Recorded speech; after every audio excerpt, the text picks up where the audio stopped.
Ukraine's future is our future. What happens in the weeks and months ahead is pivotal for the security of the United Kingdom and all our allies across NATO and beyond.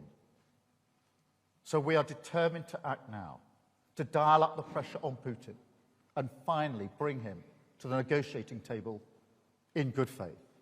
And we have to apply pressure not only to Rosneft and Lukoil, but to all Russian oil companies like Surgutneftegaz and others, and to the shadow fleet and its infrastructure, and to Russia's oil terminals. Peace is born from pressure on the aggressor, and that is what we must continue to do. Thank you.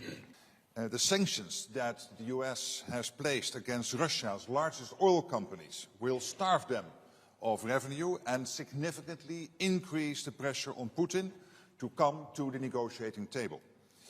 And they show once again that President Trump is absolutely committed to end this war and bring a lasting peace to Ukraine. In Ukraine, Putin is gaining little ground on the battlefield. And where there are marginal gains, they are coming at a huge price.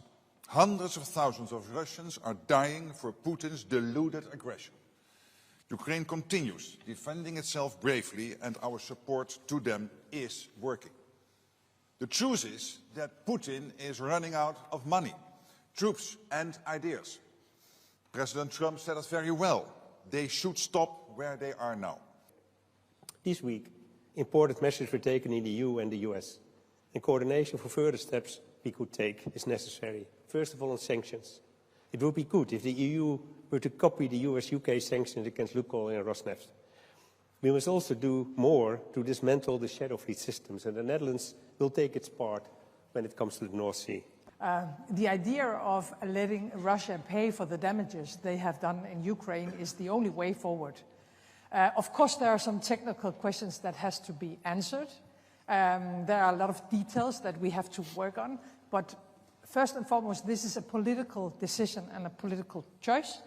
I support the idea totally, and I think we have to work in a way that we have a solution before Christmas Eve, so we are able to ensure that we can finance Ukraine for the next years. AMP, or in good Dutch. Sorry, I thought it was to reply on what you were asked for. No. My apologies.